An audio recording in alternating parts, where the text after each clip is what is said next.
o mas kilala bilang si Senior Aguila ng Socorro Bayanihan Services Incorporated. Ang partner pala nito ay dati nang napasama sa narcolis ni dating Pangulong Duterte na si Mr. Karen J. Tisanico. Sa kasagsagan daw ng drug war ay nakagawa daw ito ng strategy na i-convert ang 5,000 members ng Socorro bilang legitimate na membro ng kulto dahil ang purpose nito ay gawin silang human shield ni Senior Aguila sakaling i-raid sila ng mga pulis. Binulgar din ni Ed Sangco ang koneksyon ni Mamerto Galanida at Mr. J.T. Sanico na dati ay kasali raw sa drug list ni Pangulong Duterte.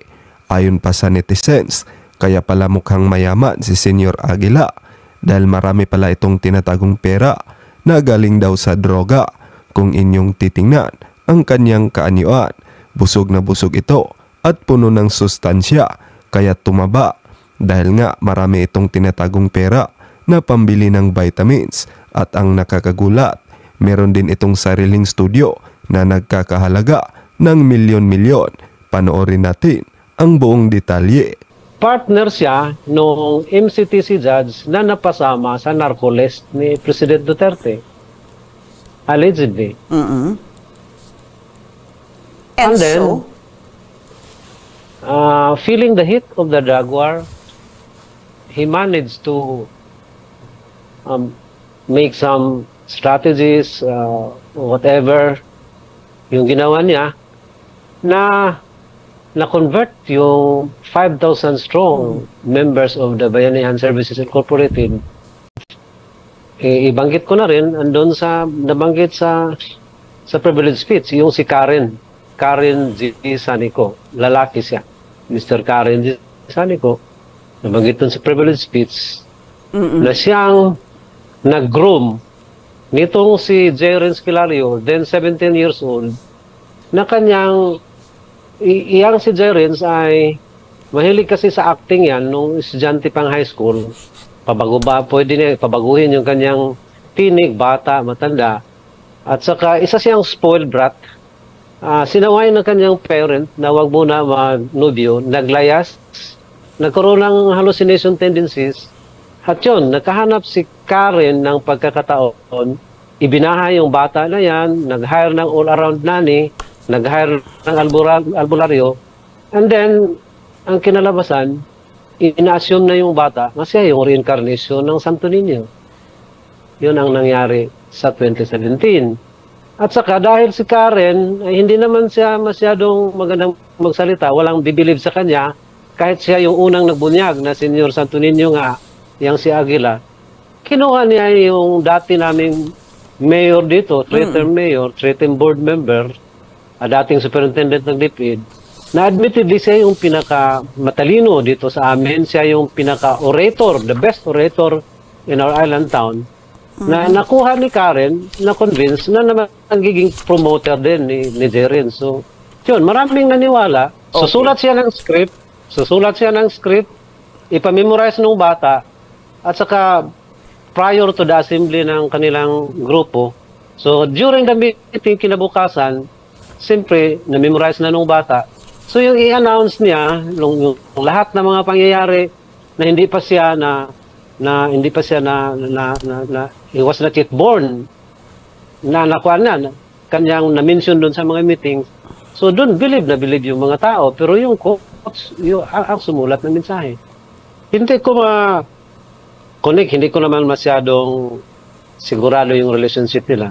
Pero ang sinabi ko, nung nag-hallucinate yung bata, yun ang ginagrab ni Karen na nakahanap siya ng pagkakataon na ginugroom siya na magiging reincarnation ng Santo Niño. Kasi si Karen yung unang nag-announce doon sa, we can get the testimonies sa mga witnesses, whistleblowers.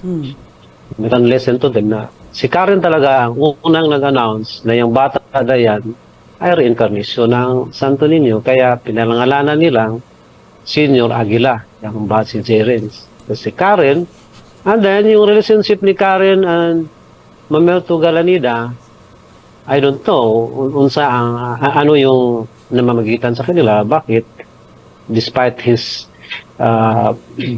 positions before, bakit nagkaganon na nagka-partner sila. Dati akong member ng Socorro Bayanihan Services Incorporated,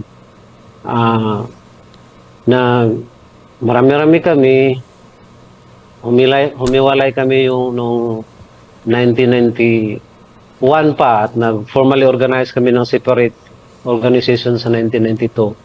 Pero ang iba yung sa amin, ideological na differences. Meron kaming nakikita na hindi maganda doon sa pamalakad.